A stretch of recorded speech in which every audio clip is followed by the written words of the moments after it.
the depths of winter, when frost painted intricate gardens on the inside of cottage windows and breath hung visible in the air like morning mist, the hearth became more than mere source of warmth. It transformed into a beacon of hope, a promise of comfort that drew weary bodies with the irresistible pull of survival itself.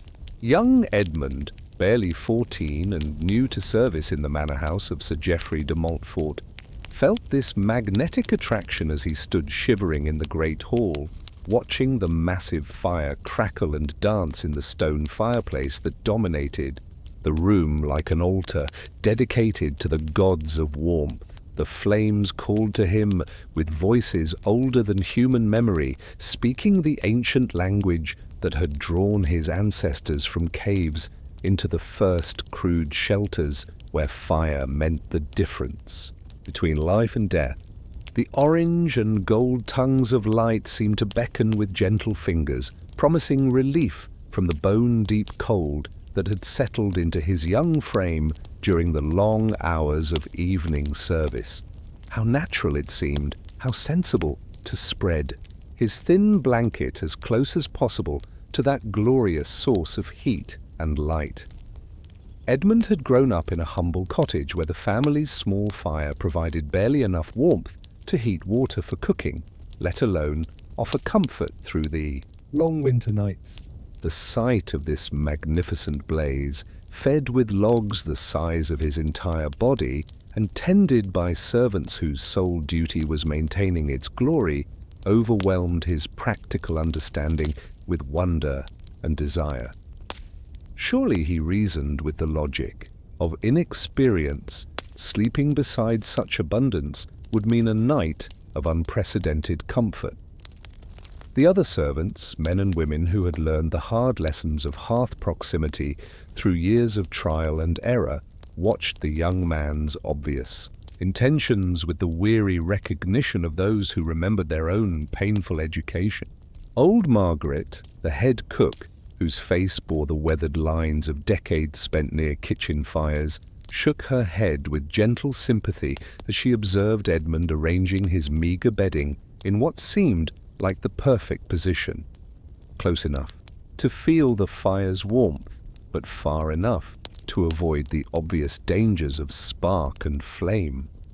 The great hall where Edmund prepared to spend his first night as a servant in the manor was a testament to medieval engineering and the eternal human struggle to create warmth in spaces that seemed designed to defeat such efforts. The stone walls, massive and imposing, were excellent for defense but served as reservoirs of cold that absorbed heat during the day and released it slowly through the night, creating currents of chilled air that moved like invisible rivers through the vast space. The hearth itself was a marvel of construction, built from local stone by masons who understood the science of fire and airflow, even if they could not articulate it in modern terms. The opening was large enough for a man to stand upright within it, designed to burn the enormous logs that could provide heat for hours. But this very scale that made the fireplace impressive also created challenges that smaller hearths could avoid. Problems that Edmund, in his innocent enthusiasm, could not foresee. As darkness settled over the manor, and the day's activities gave way to the quiet rhythms of evening preparation, the fire that had seemed so welcoming began to reveal its more complex nature. The massive logs settled deeper into the flames with occasional groans and sighs that spoke of wood transforming into heat and light. But with these sounds came others, the pop and crack of sap expanding rapidly in heated wood, the whistle of air moving through the chimney, the subtle roar that indicated the fire's hunger for the oxygen that fed its eternal consumption. The warmth that had drawn Edmund to his chosen sleeping spot was indeed present, radiating from the hearth with the generosity that had made fire humanity's first and most faithful ally. But heat, as he would soon discover, was not a gentle constant. but a force of varying intensity that could shift from blessing to curse without warning. The stones that surrounded the fireplace absorbed and reflected warmth in patterns that created zones of comfortable temperature, areas of uncomfortable heat, and surprising pockets of continued cold that defied logic but obeyed the immutable laws of physics. The smoke that rose from the burning logs carried with it the essence of the forest from which the wood had come. Oak and ash, birch and pine, each contributing its own character to the aromatic cloud that filled the hall with scents both pleasant and overwhelming. In small quantities, experienced over brief periods, this smoke could seem almost perfume-like, connecting those who breathed it to the natural world beyond the stone walls. But in the concentrated exposure that came with sleeping near the source, smoke revealed its less benevolent nature. Edmund spread his blanket on the stone floor with the satisfaction of someone who believed he had solved a fundamental problem through clever positioning and logical thinking. The spot he had chosen seemed perfect, close enough to the fire to receive its warmth, positioned to avoid the obvious paths of sparks, located where the smoke seemed to rise harmlessly toward the ceiling rather than settle at ground level. His young body, exhausted from the day's unfamiliar labors, gratefully accepted the heat that penetrated his thin clothing and seemed to promise a night of restful sleep. But as the evening progressed and the manor household settled into the rhythms of rest, the fire that had seemed so generous began to reveal aspects of its nature that comfort-seeking sleepers rarely anticipated. The heat that had felt so welcome when Edmund was moving about and generating his own warmth began to feel different as his body relaxed into the stillness of approaching sleep. What had seemed like gentle radiance while he was active became intense, demanding attention that interfered with the natural descent into unconsciousness. The other servants, settling into their own sleeping arrangements throughout the hall, positioned themselves with the wisdom that experience had taught them. Some chose spots near walls that would provide protection from drafts, while remaining far enough from the fire to avoid its more troublesome aspects. Others found places near windows where fresh air could balance the stuffiness that accumulated in heated spaces. A few hardy souls opted for locations that seemed cold, but would prove more comfortable as the night progressed and the fire's influence waned. As Edmund closed his eyes and attempted to surrender to sleep, the fire continued its ancient work of transforming wood into warmth and light, unaware that its very success would soon become the source of discomfort for the young man who had sought its blessing. The flames danced on, casting moving shadows on the stone walls, creating the hypnotic display that had mesmerized human observers since fire was first brought under human control. In this dancing light, the wisdom of generations whispered warnings that inexperience was not yet ready to hear.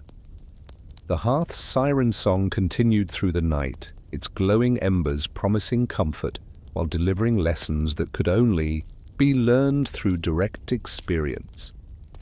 Edmund's education in the true nature of fire's hospitality was about to begin, taught by the most effective instructor of all. The reality of trying to sleep beside a force of nature that followed its own rules rather than human desires for simple comfort. As the night deepened and the great fire settled into its steady burning rhythm, Edmund began to understand why the other servants had positioned themselves with such apparent disregard for the obvious comfort of the hearth's proximity.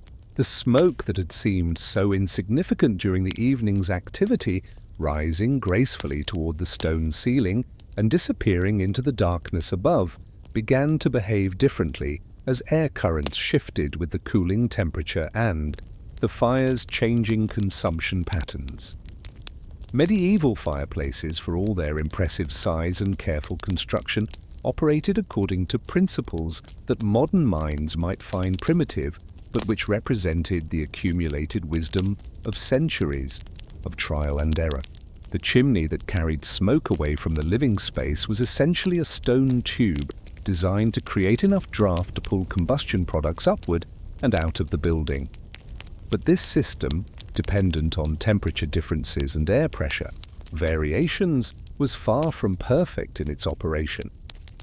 The smoke that began to accumulate around Edmund's sleeping position was not the clean white vapor that rose from well-seasoned hardwood, burning in perfect conditions. Medieval fires consumed whatever fuel was available: green wood that had not been properly dried, logs that contained moisture and sap, bark and branches that produced their own characteristic combustion products. The resulting smoke was a complex mixture of water vapor, carbon compounds, and countless other substances that created effects ranging from merely annoying to genuinely harmful. As Edmund lay on his thin blanket, breathing air that grew increasingly thick with the product of combustion, his young lungs began to protest the assault of particles and gases they had never been designed to process in such concentration.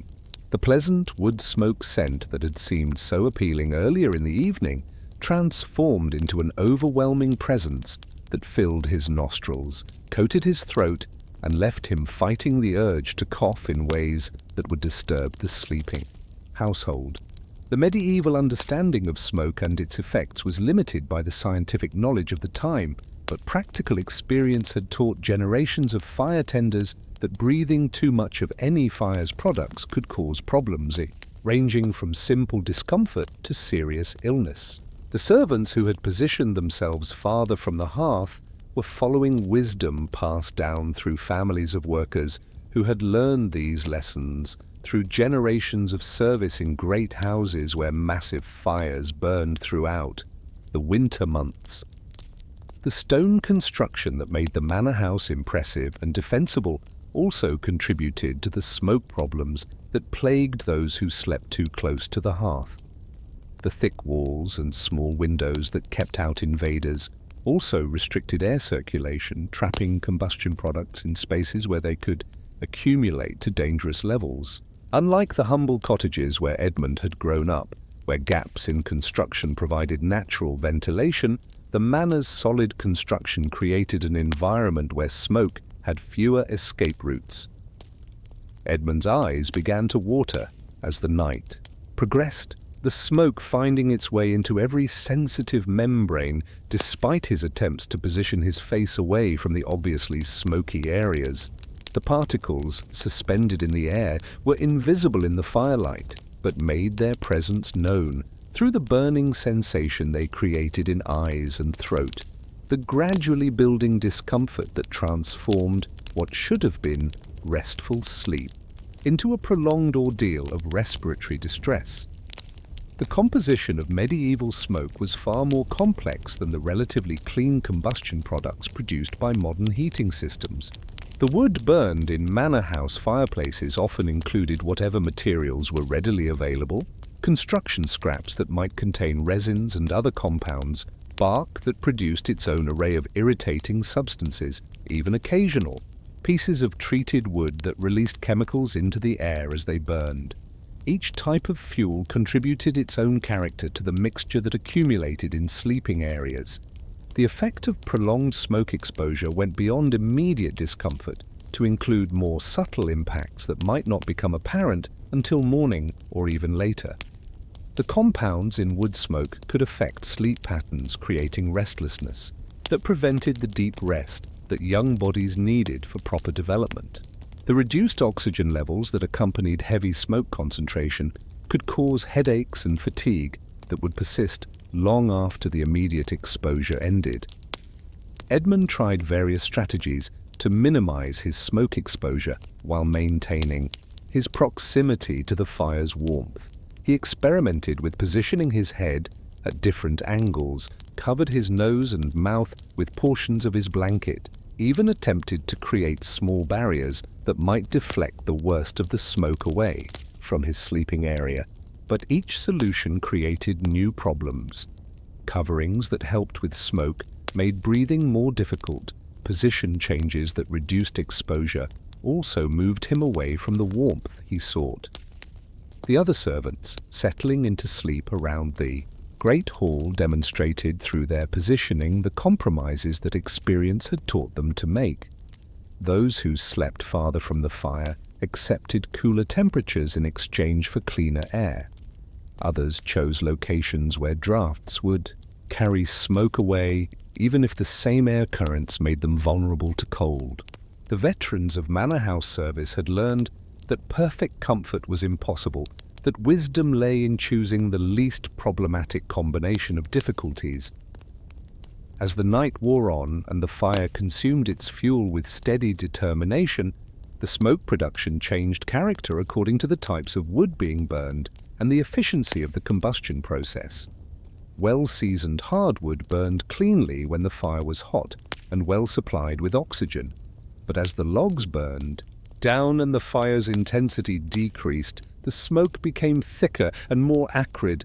The perfect conditions for clean burning were difficult to maintain throughout the long night hours.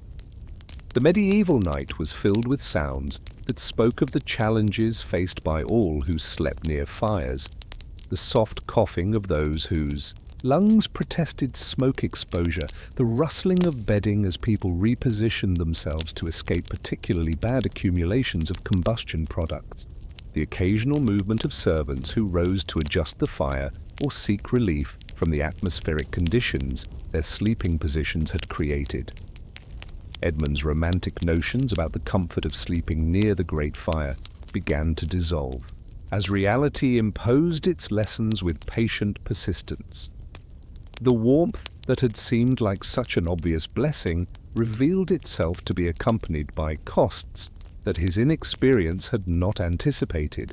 The smoke that had appeared so insignificant during active hours became a constant presence that demanded attention and adaptation, transforming what should have been restful sleep into an ongoing negotiation between comfort and breathability. The great hearth continued its ancient work of transforming fuel into heat and light, indifferent to the human desire for sleep that occurred in its vicinity. The fire's appetite for wood and oxygen created conditions that followed natural laws rather than human preferences, teaching young Edmund that proximity to comfort often came with prices that only experience could reveal. The smoke that had become his constant companion through the night would continue its patient instruction, until dawn brought relief and the hard-won wisdom that would guide his future sleeping arrangements. In the deep hours of night, when the great fire had settled into its steady consumption of the massive logs that fed its hunger, the hearth began to perform a different kind of magic, one that spoke not of comfort, but of constant vigilance, required by those who chose to sleep within reach of its restless energy. Edmund, his eyes stinging from smoke and his lungs protesting the thick air that surrounded his chosen sleeping spot, was about to receive another lesson in the complex relationship between fire and those who sought its warmth.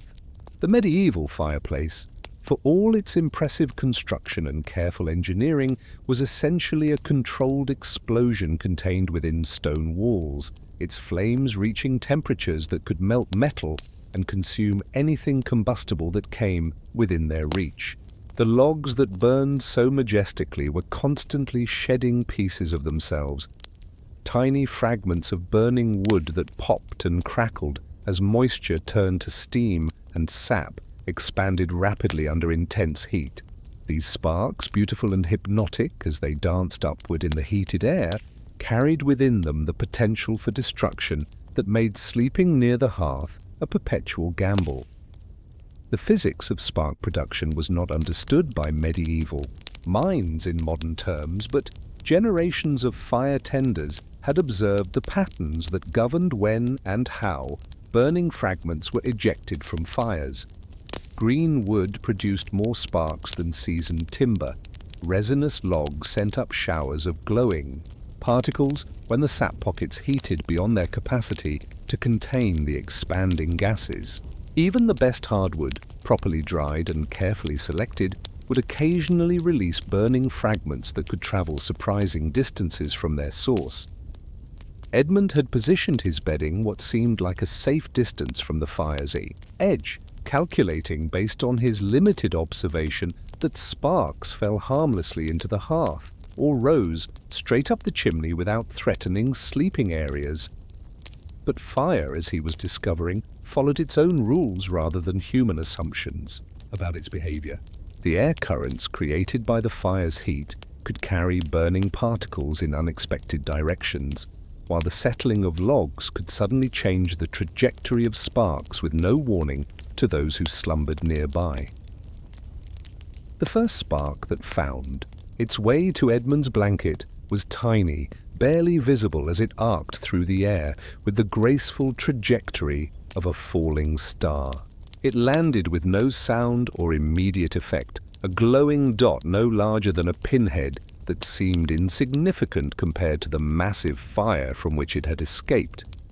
But this tiny fragment carried within it the concentrated heat of the inferno that had created it, and the rough wool of Edmund's blanket provided perfect fuel for its continued existence. Medieval textiles were not treated with the fire-resistant chemicals that modern fabrics often contain, making them particularly vulnerable to spark damage. The wool that comprised most common blankets and clothing was naturally somewhat resistant to ignition, but when dried by proximity to fire and heated by the warmth that sleepers sought, it became tinder, ready to catch and spread flame from even the smallest ignition source. A spark that might be safely brushed away from damp wool could smolder and grow in fabric that had been thoroughly warmed and dried.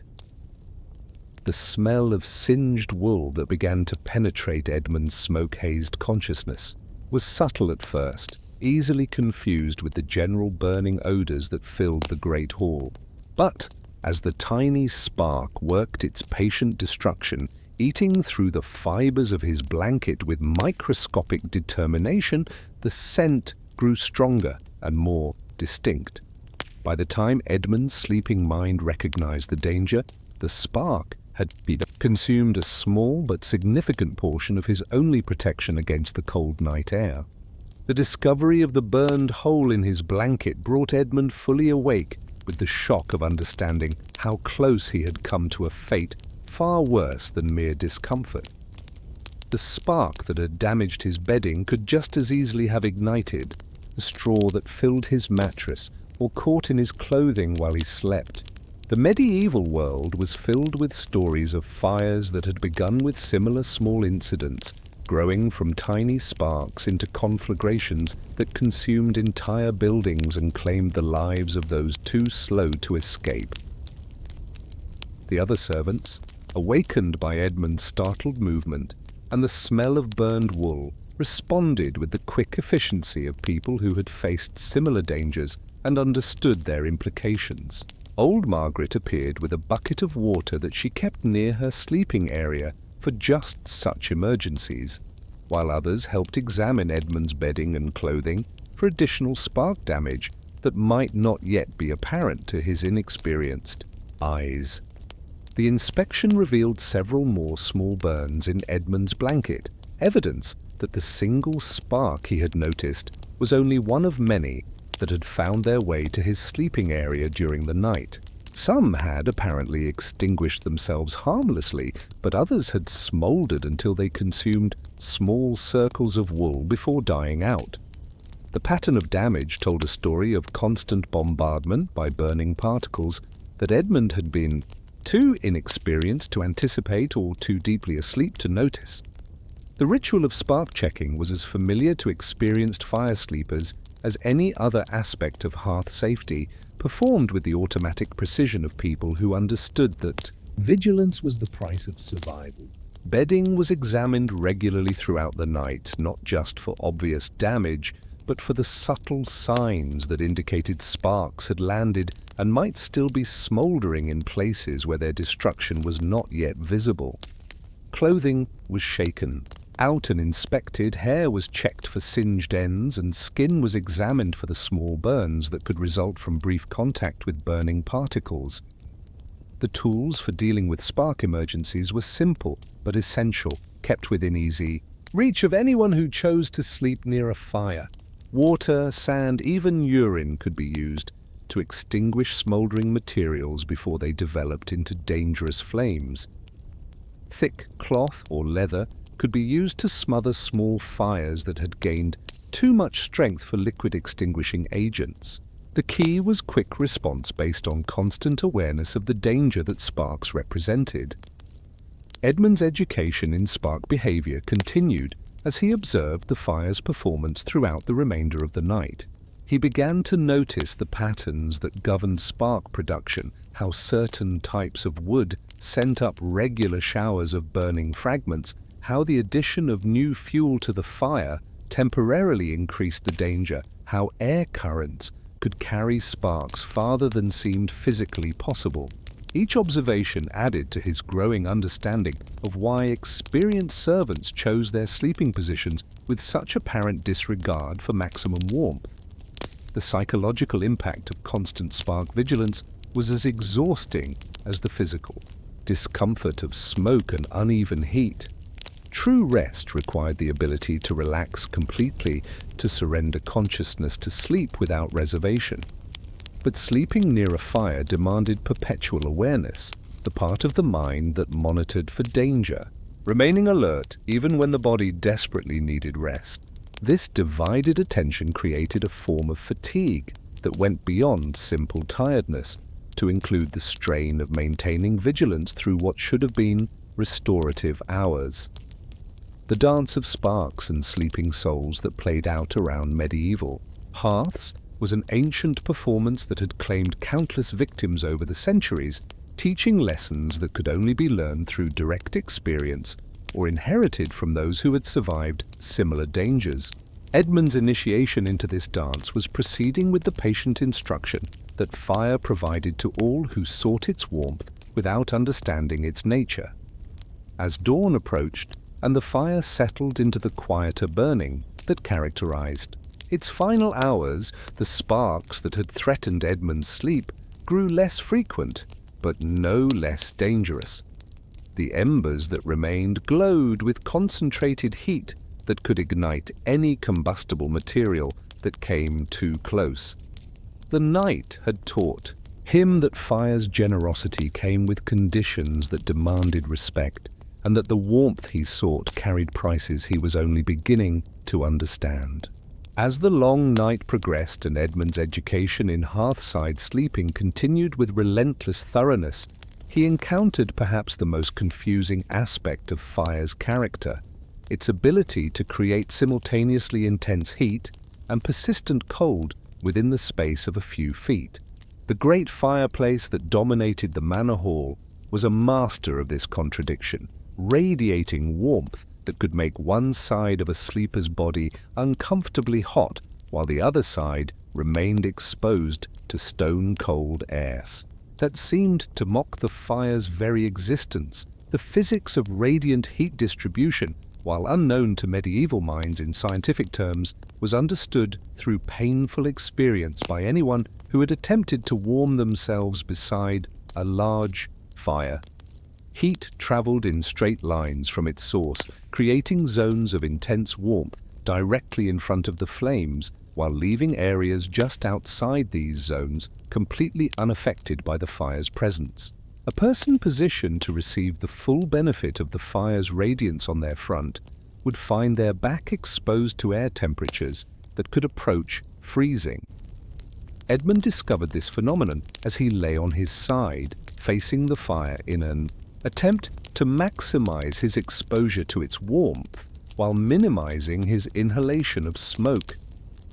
The side of his body that faced the flames began to grow uncomfortably warm, then genuinely hot as the wool of his clothing absorbed and retained the radiant energy that struck it. But his back, turned away from the fire's direct influence, remained cold despite being only inches from the heated side, creating a bizarre sensation of being simultaneously too hot and too cold.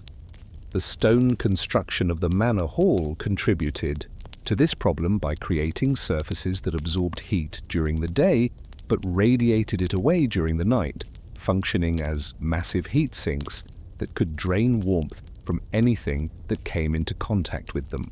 The floor on which Edmund lay was particularly effective at conducting heat away from his body, its thermal mass so great that even the enormous fire could not warm it significantly. Sleeping on stone near a fire meant lying on a surface that remained cold despite being near a powerful heat source. The air currents created by the fire's heating effect added another layer of complexity to the thermal environment around the hearth. Hot air rose from the flames, creating convection currents that drew cold air along the floor to replace the heated air that had moved upward. This meant that anyone lying near the fire would be exposed to a constant stream of cold air moving across their body at ground level, while the warmer air remained above their heads, where it provided no comfort.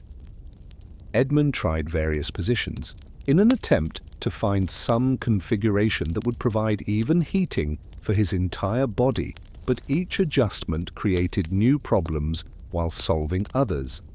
Lying on his back exposed his face to smoke while leaving his sides vulnerable to cold air currents.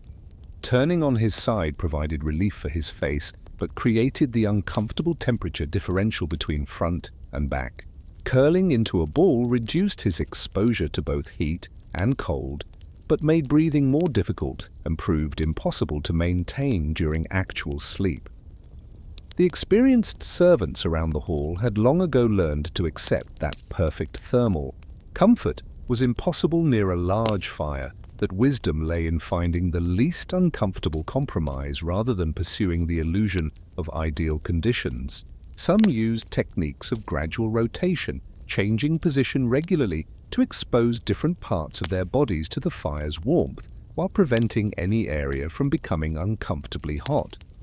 Others relied on additional layers of clothing or bedding to moderate the extreme temperature variations they would otherwise experience. The medieval understanding of human thermal regulation was basic but practical, based on observation of how bodies responded to various combinations of heat and cold. Fire sleepers had learned that the human body could adapt to moderate discomfort more easily than it could cope with extreme variations. That steady coolness was preferable to alternating heat and cold that prevented the deep rest necessary for health and recovery from the day's labors. Edmund's attempts to regulate his temperature by adjusting his distance from the fire revealed another aspect of hearthside sleeping that novices rarely anticipated. The optimal distance from a fire was not fixed, but changed constantly as the fire itself changed character throughout the night. A position that felt comfortable when the flames were high and intense became too cool as the fire settled into quieter burning. Conversely, a spot that seemed perfect when the fire was moderate became unbearably hot when fresh logs were added and the flames leaped higher. The clothing that provided protection from cold air became a liability when exposed to direct radiant heat, trapping warmth against the body until what had been comfortable became stifling. Medieval garments, designed for insulation rather than heat dissipation, could transform from blessing to curse within minutes as thermal conditions changed. Edmund found himself constantly adjusting his clothing, opening and closing garments in a futile attempt to maintain thermal equilibrium in an environment that defied such efforts. The wool blanket that should have provided comfort became another source of thermal confusion, its insulating properties working against him when the fire's radiance heated it beyond comfortable levels. The same material that had felt essential for warmth when he first lay down now trapped heat against his body until he felt suffocated by the very protection he had sought. Yet removing the blanket exposed him to the cold air that flowed along the floor, creating an impossible choice between too much heat and too little. Sleep itself became nearly impossible under these conditions of thermal chaos, the body's natural temperature regulation systems confused by inputs that contradicted each other and changed unpredictably. The drowsiness that should have led to rest was repeatedly interrupted by the need to adjust position, clothing, or bedding in response to comfort levels that shifted without warning. Each time Edmund began to drift towards sleep, some new thermal crisis would demand his attention and drag him back to wakefulness. The other servants, observing Edmund's struggles with the mixture of sympathy and resignation that came from their own similar experiences, occasionally offered advice that revealed the complexity of hearthside sleeping. Keep your feet toward the fire but your head away from the smoke. Use 2 thin blankets rather than 1 thick one so you can adjust more easily. Never sleep directly facing the flames. The heat will wake you before dawn. Each suggestion represented lessons learned through uncomfortable nights and gradual adaptation to conditions that defied simple solutions. As the night wore on and Edmund's body grew increasingly fatigued from the constant temperature regulation efforts, he began to understand why the most experienced servants chose sleeping, positions that seemed to ignore the fire's presence entirely. The warmth that had drawn him to the hearth's vicinity was revealing itself to be a false promise, offering comfort that came with costs that exceeded its benefits. The heat that burns while cold still claims you was proving to be one of fire's most cruel contradictions, teaching lessons that only direct experience could provide. The great fire continued its work of consuming wood and producing heat, indifferent to the human struggles its presence created. The flames danced on with their eternal energy, beautiful and mesmerizing, but following physical laws that cared nothing for human comfort or the simple desire for a warm night's sleep. Edmund's education in the true nature of fire's hospitality was continuing with the patient thoroughness that only reality could provide, lesson by lesson, through the long hours of a night that had promised rest, but delivered instead an advanced course in the complexities of medieval life. As dawn's first light crept through the high windows of the manor hall, revealing the sleeping forms scattered across the stone floor in patterns that might seem random to casual observation, Edmund began to perceive the intricate social choreography that governed who slept where in relation to the great fire that dominated their shared space. The positioning of bodies around the hearth was not arbitrary, but followed an invisible map of hierarchy and privilege that reflected the complex class structure of medieval society with mathematical precision. The spots closest to the fire, those that offered the greatest warmth and the most direct access to the hearth's protection, were occupied not by those who needed heat most desperately, but by those whose social position entitled them to claim the choicest positions. Sir Geoffrey's personal servants, his valet, his food taster, the keeper of his wardrobe, had arranged their sleeping areas in a careful semicircle that maximized their proximity to warmth while maintaining the respectful distances that their relative ranks required. Edmund, as the newest and lowest-ranking member of the household staff, had unknowingly violated these unspoken rules by positioning himself so close to the fire during his first night. His assumption that sleeping arrangements were based on practical considerations rather than social hierarchy revealed an innocence about medieval life that the other servants had observed with mixture of amusement and concern. The young man's education would need to include lessons about his proper place in the carefully ordered world of the manor house. The social geography of the great hall extended beyond simple proximity to include subtler markers of status that required experience to recognize and understand the quality of bedding, the positioning relative to drafts and smoke, even the direction one's feet pointed during sleep, all carried meanings that communicated rank and relationship within the servant hierarchy. Those with higher status had earned the right to sleep with their heads away from the fire's smoke while newcomers like Edmund were expected to accept whatever positions remained after their betters had claimed their preferred spots. Margaret, the head cook whose authority extended beyond the kitchen to include general oversight of household arrangements, had noticed Edmund's inappropriate positioning, but had allowed him to learn from experience rather than correcting him immediately. Her wisdom, accumulated through decades of managing household staff, told her that lessons learned through discomfort were retained more effectively than instructions given without context. The young man's night of smoke inhalation and spark dodging would teach him more about proper sleeping arrangements than any verbal explanation. The system of social positioning around the hearth reflected the broader patterns of medieval society, where proximity to sources of comfort and protection corresponded directly to one's place in the established hierarchy. Just as peasants were forbidden to hunt in royal forests and merchants could not wear certain colors reserved for nobility, servants were expected to accept sleeping arrangements that reflected their status rather than their personal preferences or physical needs. The morning routine that began as the household stirred from sleep revealed another layer of the social geography that governed hearthside living. Those of higher rank rose later and had their bedding removed by subordinates, while lower status servants like Edmund were expected to clear their sleeping areas quickly and begin the day's work immediately. The fire that had challenged them, all equally during the night, became again a source of division as the morning's hierarchy reasserted itself.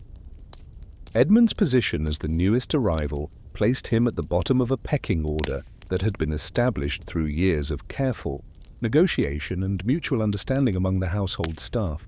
Every other servant had claimed to better sleeping spots based on length of service, specific duties, or relationships with higher-ranking household members. His education in proper positioning would require either gradual advancement through the ranks or acceptance of his marginal status. The economic aspects of warmth distribution reflected the broader medieval understanding that comfort was a privilege to be earned rather than a right to be expected. The servants who slept closest to the fire had achieved their positions through demonstrated loyalty, exceptional skill, or simple longevity in service. Their proximity to warmth was both reward for past performance and incentive for continued dedication to their duties. The gender dynamics that influence sleeping arrangements added another layer of complexity to the social geography of the Great Hall. Female servants were generally positioned in areas that provided both protection and propriety, their sleeping spots chosen to minimize contact with male servants while ensuring their safety during the vulnerable hours of sleep. Margaret's position as head cook gave her authority to claim a choice spot near the fire, while maintaining the dignity that her age and position required. The seasonal variations in social positioning reflected the changing importance of warmth as winter progressed and spring approached. During the coldest months, the hierarchy around the hearth became more pronounced as the value of fire-adjacent sleeping spots increased. As temperatures moderated, the social tensions that surrounded prime positions relaxed somewhat, though the fundamental patterns of rank and privilege remained constant. Edmund's observation of these dynamics began to teach him lessons that extended far beyond sleeping arrangements to encompass the entire structure of medieval social relations. The patterns he saw around the hearth were microcosms of the larger systems that governed everything from marriage prospects to legal rights, from economic opportunities to religious authority. Understanding his place in the warmth hierarchy was preparation for understanding his place in society itself. The wisdom embedded in the traditional arrangements became apparent as Edmund considered the alternatives to the established system. Random positioning would have led to conflicts and confusion, while arrangements based purely on need would have undermined the authority structures that made household management possible. The social geography of warmth, however unfair it might seem to modern sensibilities, provided stability and order that served the community's overall functioning. The morning conversations that took place as servants prepared for the day's duties included subtle references to the night's sleeping arrangements, gentle corrections and suggestions that helped newcomers understand their proper places without explicit confrontation. Edmund heard comments about learning where you belong and finding your proper distance that carried meanings beyond their surface content, guidance offered with the kindness that came from shared experience of similar lessons. As the grate, fire was rebuilt for another day, and the household began its familiar routines. Edmund understood that his education in the social geography of warmth had only begun. The night had taught him about smoke and sparks, heat and cold, but the morning revealed that his greatest challenges lay not in mastering the physical aspects of hearthside sleeping, but in learning to navigate the complex human relationships that determined who was welcome in the circles of comfort and warmth.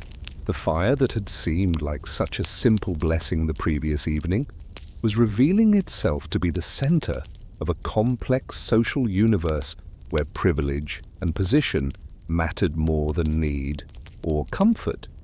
Edmund's journey toward understanding his place in this world would require not just adaptation to physical discomfort, but acceptance of his position in a hierarchy that valued status over suffering, rank over rest.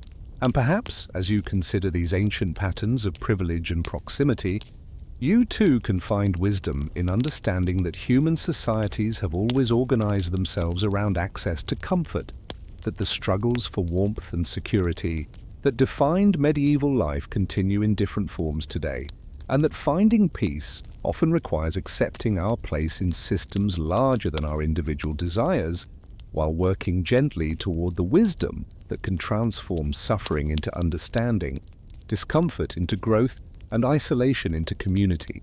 The first sensation that greeted Edmund as consciousness slowly returned with the pale light of dawn was not the sight of the great hall stirring to life around him, nor the sound of servants beginning their morning routines, but the thick, acrid taste that coated his mouth and throat like the residue of some bitter medicine that had been administered while he slept. His tongue felt swollen and dry, his throat raw from hours of breathing air thick with the products of combustion, his entire respiratory system protesting the assault it had endured through the long night of proximity to the massive fire. Taste of ash was not simply unpleasant but actively nauseating, a complex mixture of burned wood, partially combusted particles, and the metallic flavor that came from breathing air with reduced oxygen content for extended periods. Edmund's mouth felt as though it had been stuffed with cloth that had been used to clean a chimney, every surface coated with an invisible film that made swallowing difficult and speaking painful. The simple act of taking a breath brought fresh waves of the bitter flavor that seemed to emanate not just from his mouth and throat, but from deep within his lungs where the night's smoke had settled like unwelcome sediment. The medieval understanding of what happened to human bodies during prolonged smoke exposure was limited to observable symptoms rather than the underlying physiological processes, but experienced fire sleepers had learned to recognize the signs that indicated how much damage a night near the hearth had inflicted. The taste of ash that lingered through the morning hours was one of the more reliable indicators, its intensity corresponding roughly to the amount of combustion products that had been inhaled and absorbed by the delicate tissues of the respiratory system. Edmund attempted to clear his throat, producing a harsh cough that brought up phlegm darkened with the soot that his lungs were attempting to expel. The sight of this grey-tinged expectoration shocked him, making visible the invisible assault that his breathing apparatus had endured through the night. Each cough seemed to bring up more of the same dark material, evidence that his body was working to cleanse itself of substances that had no business being inside a living person. Old Margaret, observing Edmund's distress with the sympathy of someone who remembered her own early experiences with hearthside sleeping, approached with a wooden cup containing an herbal mixture that household tradition had proven effective for clearing smoke-damaged throats and lungs. The brew was bitter, made from plants that grew wild around the manor, and were gathered specifically for their ability to soothe respiratory irritation and help the body eliminate inhaled particles. The preparation that Margaret offered was part of a body of traditional knowledge that had developed around the health challenges posed by medieval heating methods. Generations of servants and family members had experimented with various plants and preparations, learning through trial and error which substances could provide relief from the inevitable consequences of spending winter nights near large fires. The recipes were passed down through families and households, modified by each generation's experience. The herbal remedy, when Edmund finally managed to swallow it despite his raw throat, provided some immediate relief from the burning sensation that had made breathing uncomfortable, but it could not immediately address the deeper penetration of smoke products into his lung tissue. The particles that had been small enough to make it past his body's natural filtration systems would remain there for days or even weeks, gradually being expelled through the slow process of cellular renewal and natural cleansing.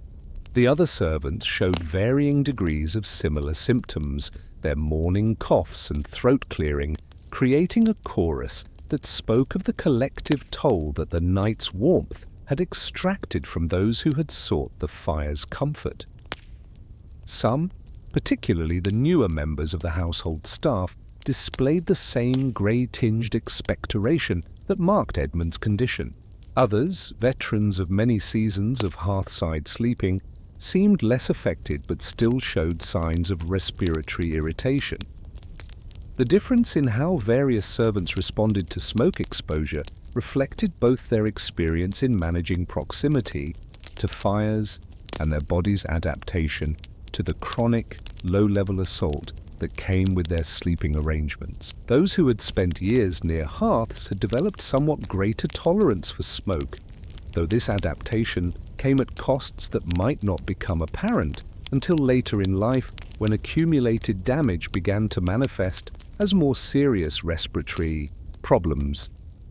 Edmund's attempt to eat the morning meal provided further evidence of how thoroughly the night's smoke exposure had affected his system.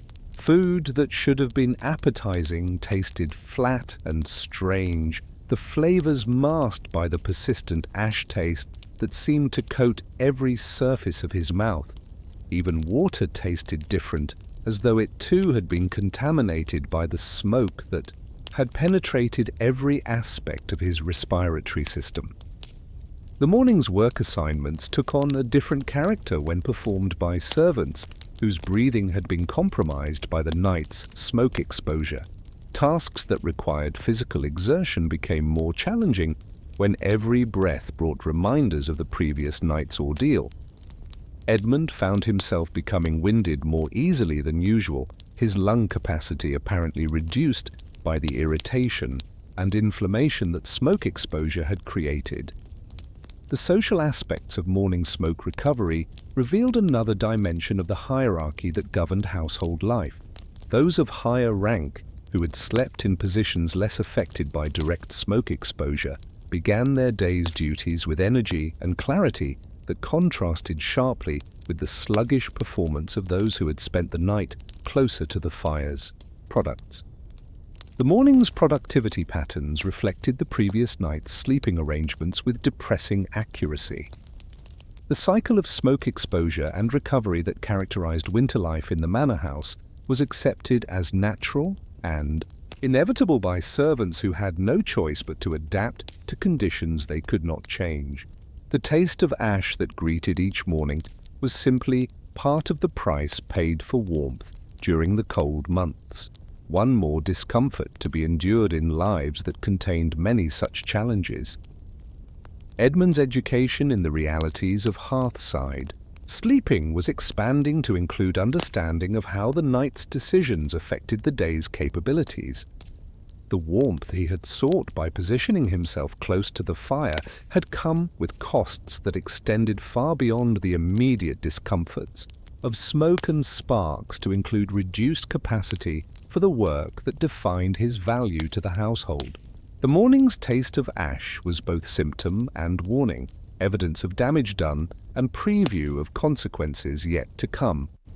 The herbal preparations that provided some relief from smoke damage were themselves limited by the medieval understanding of respiratory health and the availability of effective treatments. While some plants could soothe irritated tissues and help expel foreign particles, others commonly used for such purposes might actually worsen the problems they were intended to address. The trial and error nature of medieval medicine meant that recovery from smoke exposure was often a matter of time and natural healing rather than effective intervention. As the morning progressed, and Edmund's body began the slow process of eliminating the night's accumulated smoke products, he started to understand why experienced servants had seemed so unconcerned about his choice of sleeping position. They had known that the lesson would teach itself more effectively than any warning, that the taste of ash would provide education that words could not convey about the true costs of seeking comfort too close to the source.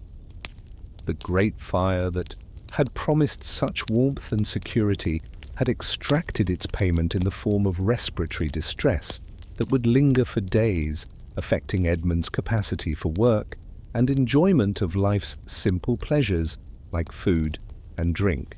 The morning's taste of ash was more than physical discomfort. It was introduction to the understanding that comfort in medieval life always came with prices that had to be carefully calculated against the benefits received. The fire continued to burn in the great hearth, rebuilt for another day's service, indifferent to the human costs its operation imposed on those who sought its warmth. The flames danced with the same beauty that had attracted Edmund the previous evening, but now he could see beyond their mesmerizing display to understand the invisible toll they extracted from anyone who came too close to their seductive embrace. As the second night of Edmund's education in hearthside sleeping descended upon the manor hall, he discovered that proximity to the great fire brought with it not just physical discomforts, but psychological burdens that transformed what should have been restful sleep into a series of anxious vigils broken by brief periods of exhausted unconsciousness. The role of fire tender, whether formal or assumed through sleeping position, carried responsibilities that extended through the dark hours when vigilance was most difficult but most essential.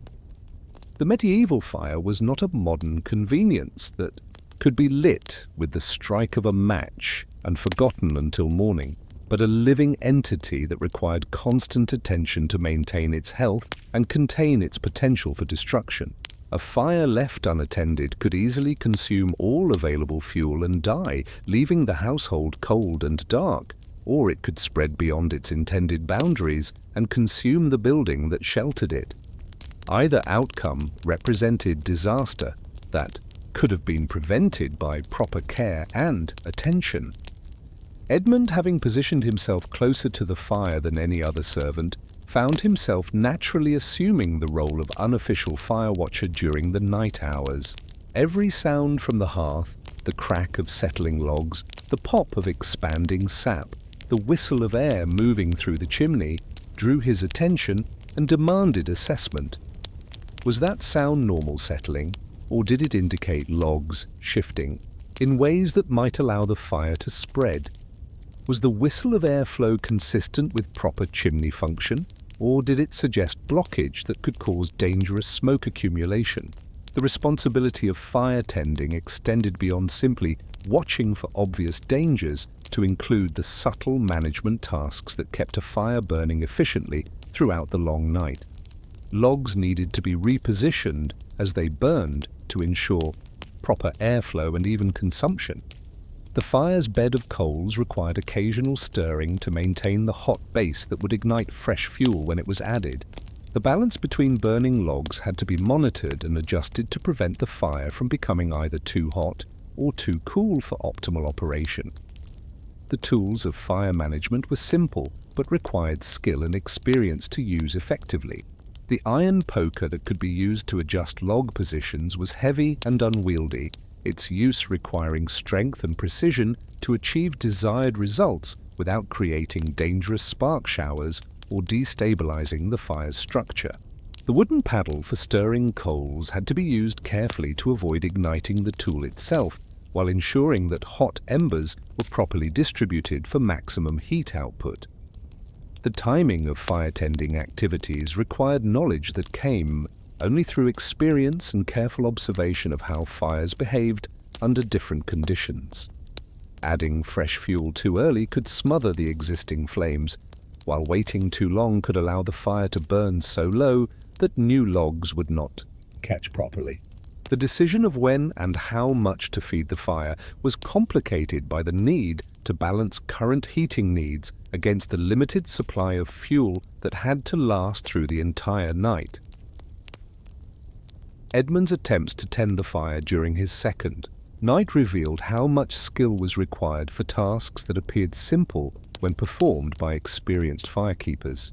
His first effort to reposition a partially burned log resulted in a shower of sparks that sent him scrambling to check his bedding and clothing for ignition, while his attempt to add fresh fuel nearly smothered the flames he was trying to sustain. Each intervention seemed to create new problems that required additional adjustments and corrections. The psychological pressure of fire watching was intensified by the awareness that mistakes could have consequences extending far beyond personal discomfort. A fire that was allowed to die would leave the entire household cold and potentially endanger those who depended on its warmth for survival. A fire that was mismanaged and allowed to spread could destroy the building and kill everyone sleeping within its walls. The weight of this responsibility made true rest impossible for anyone who accepted the role of fire tender.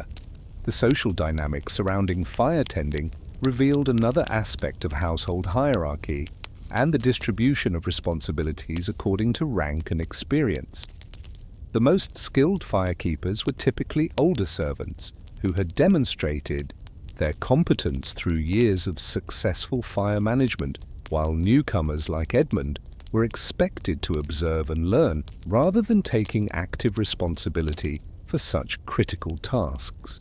His assumption of fire-watching duties was tolerated partly because no one else wanted the burden, and partly because his mistakes would serve as valuable learning experiences.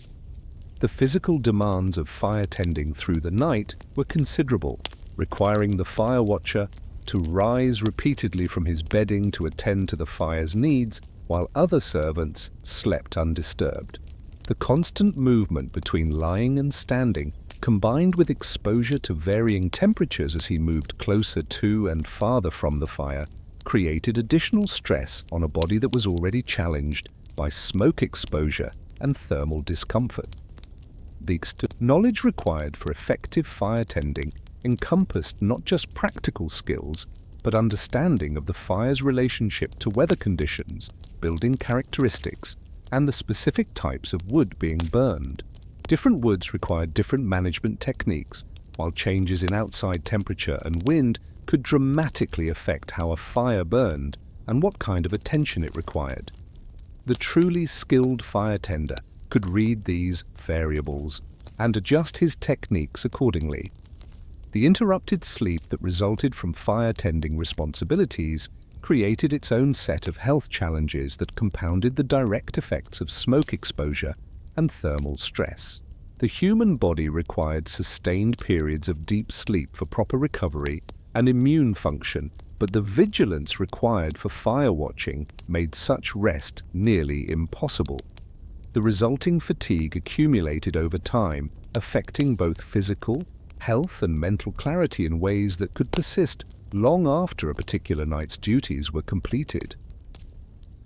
Edmund's growing understanding of fire-tending responsibilities began to explain why experienced servants had seemed so willing to accept sleeping positions farther from the fire despite the obvious benefits of proximity to its warmth. The The true cost of fire-adjacent sleeping was not just the physical discomforts of smoke and heat, but the psychological burden of responsibility that transformed rest into labor and sleep into another form of work. The fire that had seemed like such a blessing when viewed from a distance revealed itself to be a demanding master that extracted payment in the form of constant attention and service. The warmth it provided came with strings attached, obligations that bound those who accepted its benefits to ongoing duties that continued through the hours when human bodies most needed rest and recovery from the day's labors. As dawn approached, and Edmund reflected on another night of fractured sleep and constant vigilance, he began to appreciate the wisdom embedded in the sleeping arrangements that had initially seemed so illogical to his inexperienced perspective. The servants who slept farther from the fire had not rejected its comfort out of ignorance, but had chosen freedom from its demands, understanding that true rest required distance from responsibilities that never ceased their claims on human attention and energy. The restless sleep of the fire tender was both price and punishment for seeking comfort too close to forces that demanded more than they gave, teaching lessons about the hidden costs of apparent benefits and the wisdom of accepting discomfort that came without obligation, rather than pursuing comfort that carried endless responsibilities through the vulnerable hours of night. By his third week of service in the manor house, Edmund had begun to notice changes in his breathing that went beyond the immediate irritation and discomfort of his first nights near the great fire. His lungs, initially rebellious and protest-prone, when faced with the thick, particle-laden air that surrounded the hearth, had begun a gradual adaptation that was both blessing and curse, allowing him to function in conditions that had once seemed unbearable while potentially setting the stage for health problems that might not manifest for years or decades. The human respiratory system, remarkably adaptable in its efforts to sustain life under challenging conditions, had begun to modify its responses to the constant assault of smoke and ash that characterized Edmund's sleeping environment.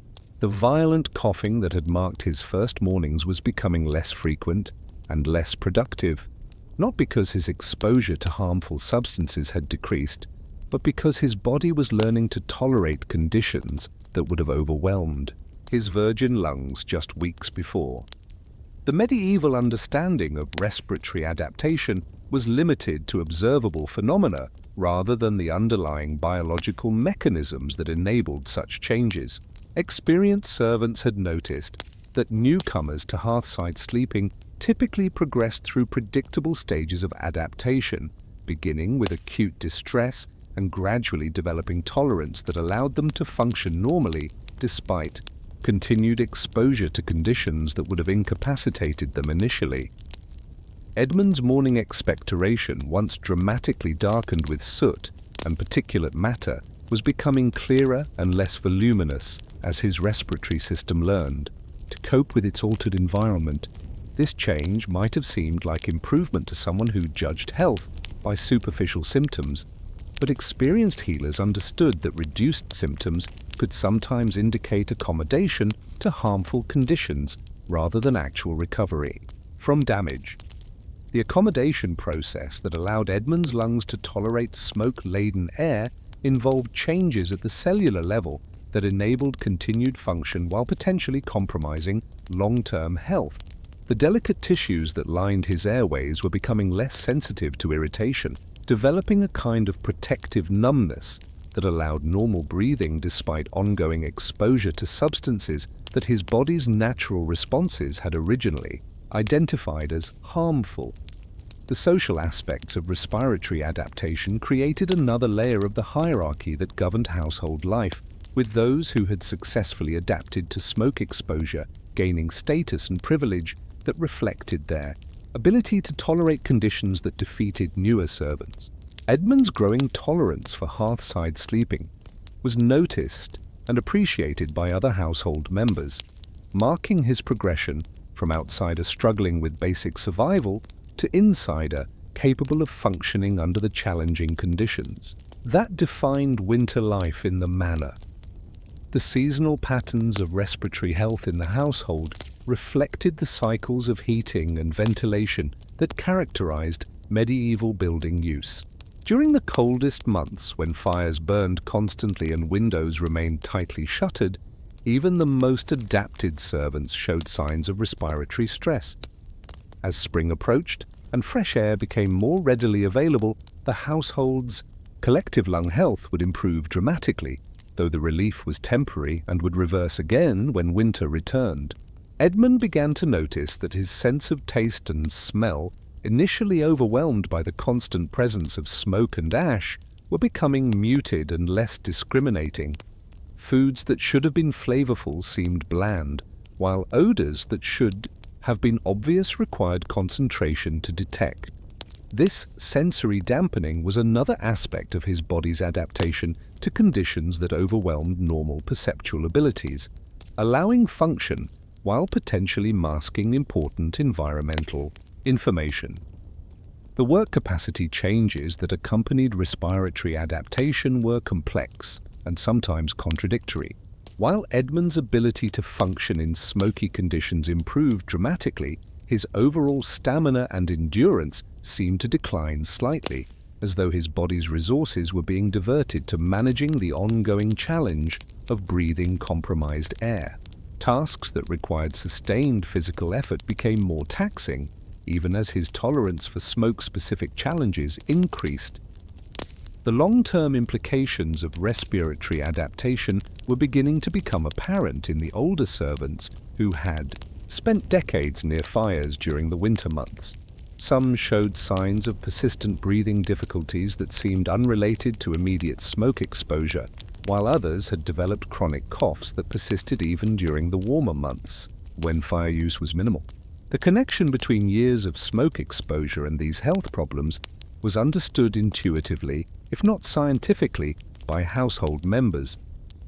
Edmund's adaptation was proceeding along typical patterns that experienced servants recognized, his progression marking him as someone who might be able to sustain hearthside sleeping through an entire winter season. This recognition brought both approval from other household members and the sobering realization that he was committing himself to a lifestyle that would have ongoing health consequences that he was only beginning to understand. The psychological aspects of respiratory adaptation were as significant as the physical changes, involving a gradual shift in baseline expectations about what constituted normal breathing and acceptable air quality. Edmund found himself becoming less aware of smoke levels that would have seemed intolerable just weeks before. His perception recalibrated to accept conditions that his original standards would have rejected as unacceptable. The herbal remedies that had provided relief during his initial adaptation period became less necessary as his body learned to manage smoke exposure more effectively, though the plant-based treatments remained part of the household's routine medical care for respiratory health.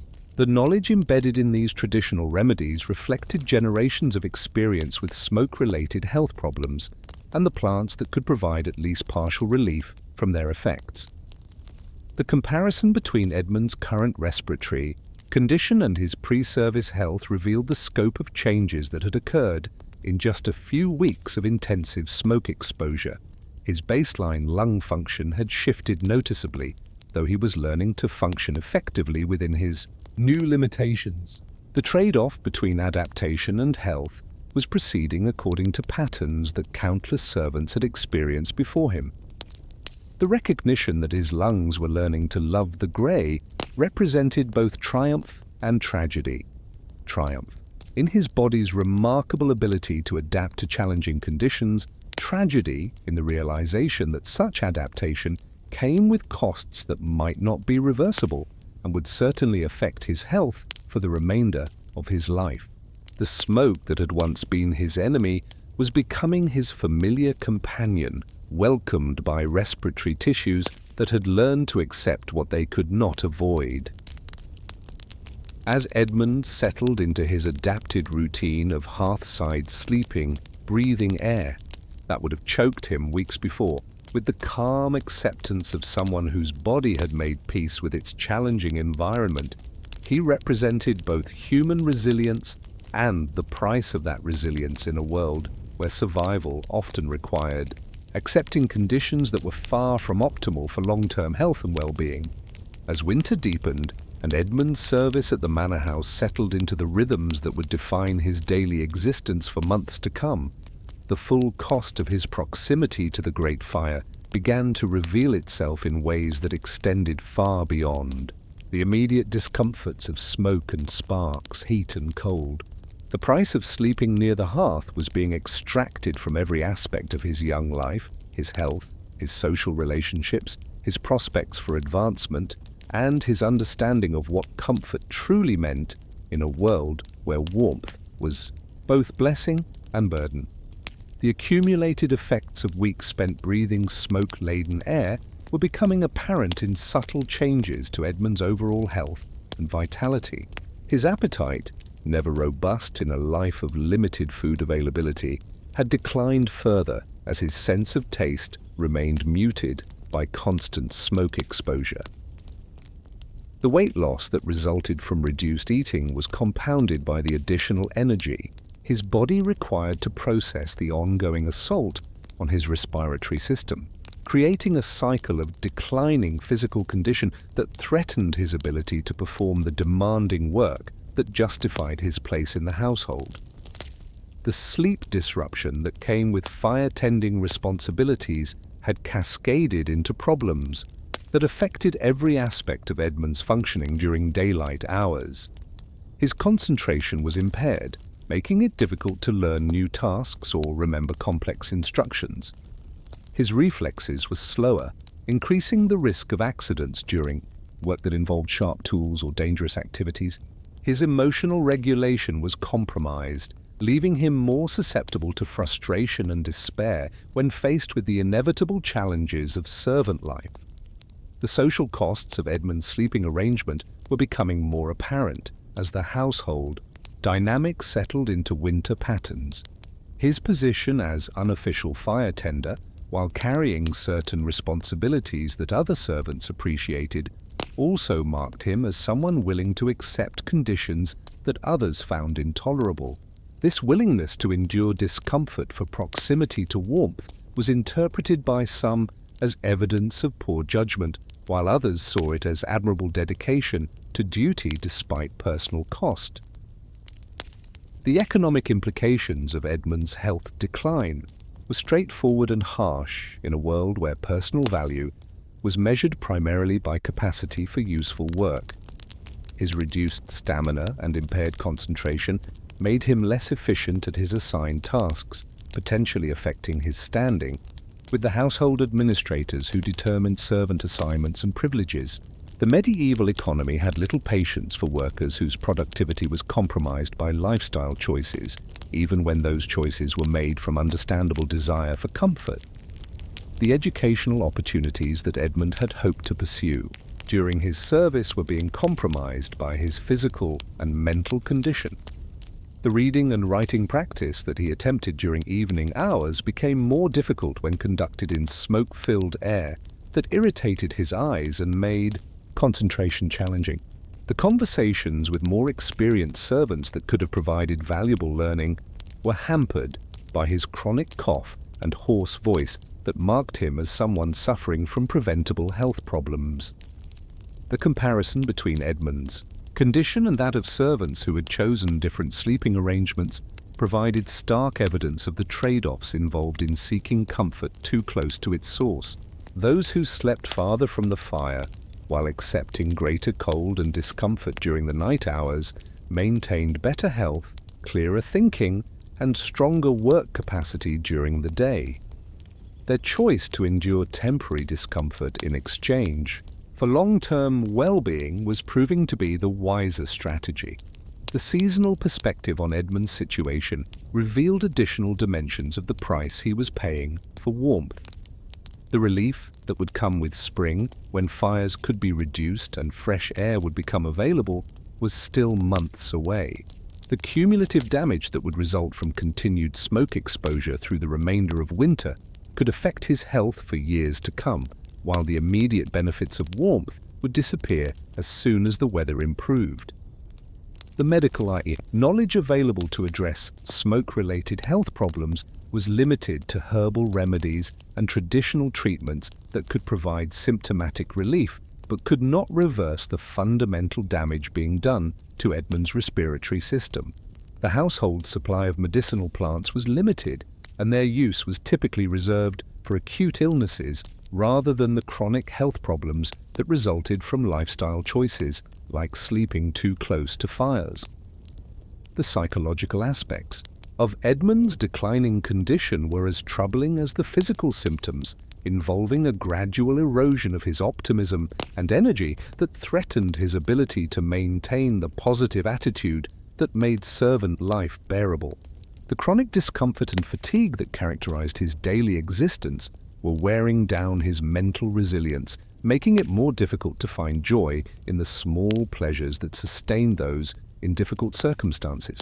The recognition that his situation was self-inflicted added another layer of distress to Edmund's experience, as he understood that he had chosen comfort over wisdom and was paying predictable prices for that choice.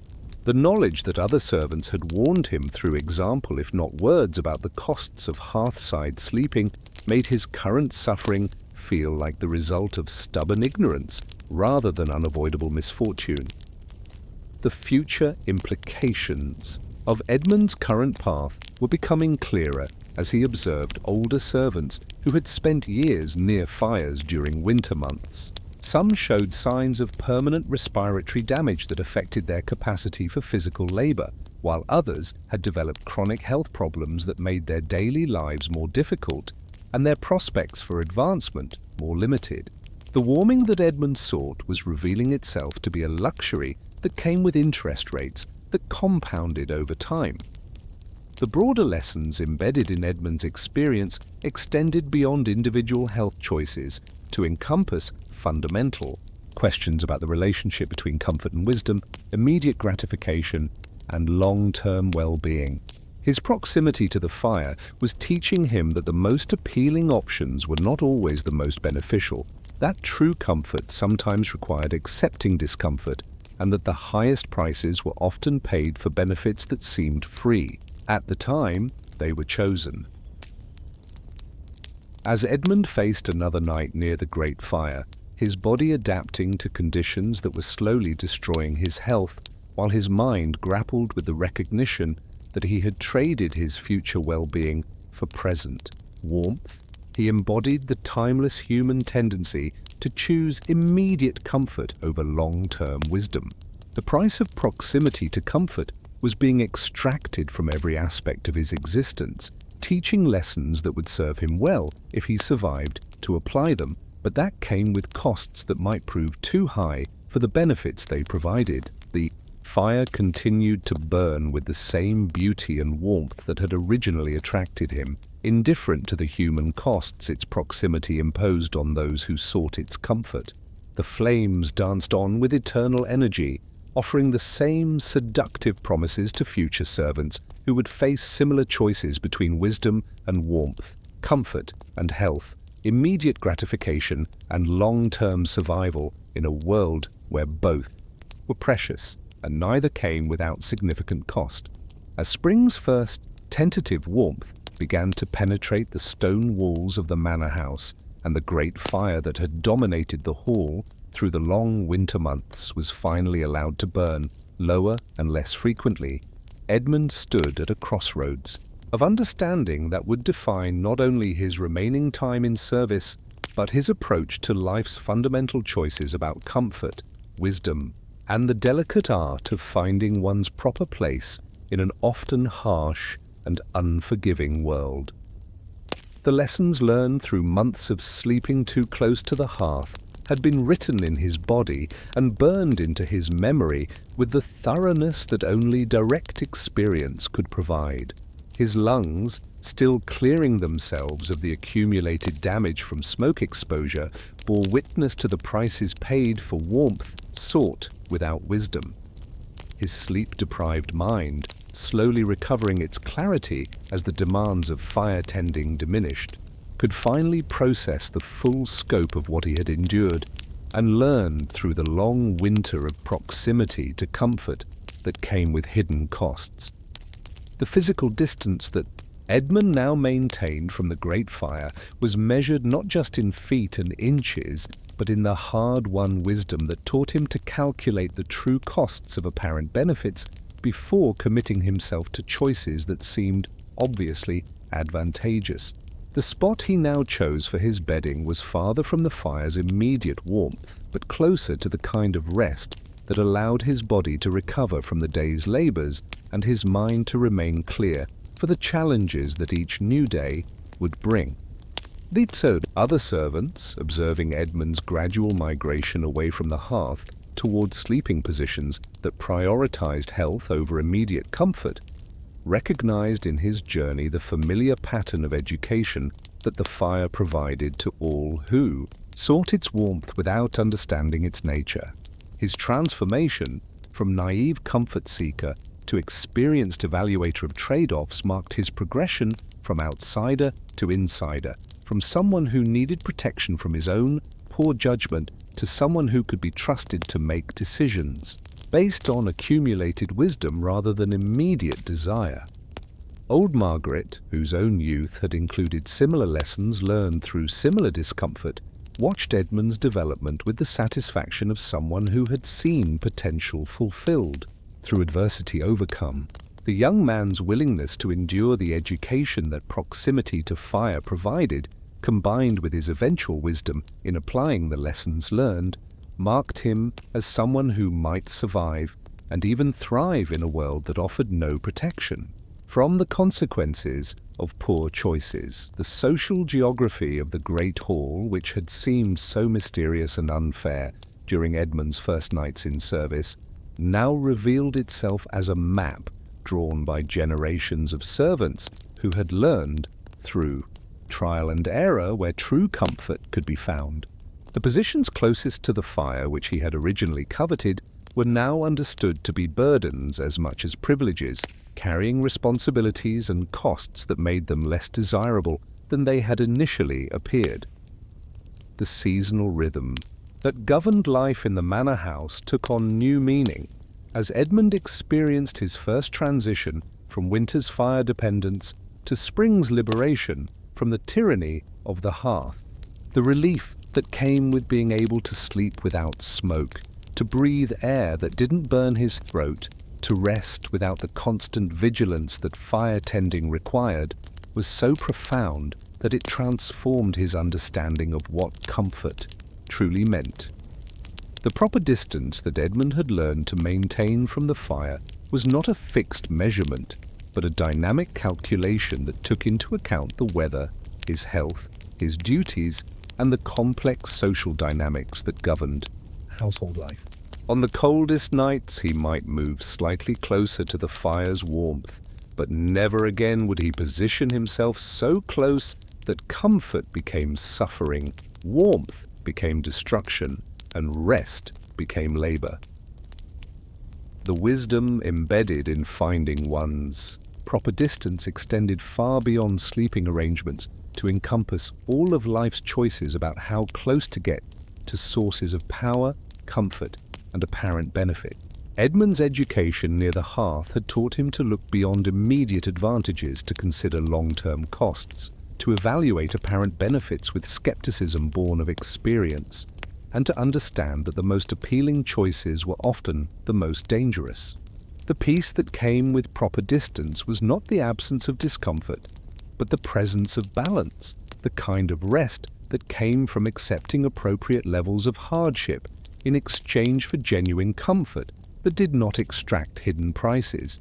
Edmund's sleep, while cooler than it had been during his nights near the fire, was deeper and more restorative, allowing him to wake refreshed rather than exhausted, clear-minded rather than confused, healthy rather than gradually poisoned by his sleeping environment. The fire itself, observed from proper distance, revealed aspects of its nature that proximity had hidden. From his new sleeping position, Edmund could appreciate the beauty of the flames without being overwhelmed by their heat, could enjoy their light without being blinded by their brightness, could benefit from their warmth without being consumed by their hunger for fuel and oxygen and the human attention that kept them fed and contained. The relationships with other servants that had been strained by Edmund's initial poor choices began to improve as he demonstrated the wisdom that came from learning proper distance. His willingness to endure education rather than stubbornly persisting in comfortable ignorance earned him respect from veterans who had watched many newcomers fail to learn the lessons that experience offered. His journey from naive proximity to wise distance marked him as someone who could be trusted with greater responsibilities and more complex challenges. The health recovery that began as Edmund's smoke exposure decreased was gradual but noticeable, his appetite returning as his sense of taste recovered, his energy increasing as his sleep improved, his overall vitality rebounding as his body was freed from the constant stress of processing harmful substances. The damage done during his months of hearthside sleeping would take longer to fully heal, but the improvement that came with proper distance was immediate and encouraging. The metaphorical applications of the lessons learned through literal proximity to fire were beginning to permeate Edmund's understanding of all aspects of life in the medieval world. The proper distance from authority figures who could both help and harm, from opportunities that promised much but delivered mixed results, from relationships that offered warmth but demanded prices that might prove too high, or could be evaluated using principles learned through his education near the great hearth, as the manor house settled into the gentler rhythms of spring, and the great fire was allowed to die down to coals that provided heat without domination. Edmund found himself in a position to help newer servants who arrived with the same naive assumptions about fire's hospitality that had guided his own early choices. His ability to share hard-won wisdom about proper distance became both service to others and confirmation of his own successful education in the complex arts of survival and comfort in a challenging world.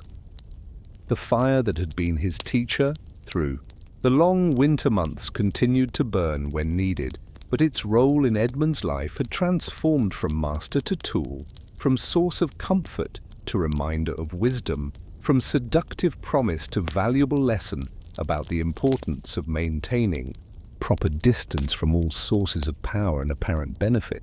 In learning to find peace in the proper distance, he had discovered not just how to sleep safely near a fire, but how to live wisely in a world full of attractive dangers that demanded respect, understanding, and the careful calculation of true costs before benefits were accepted.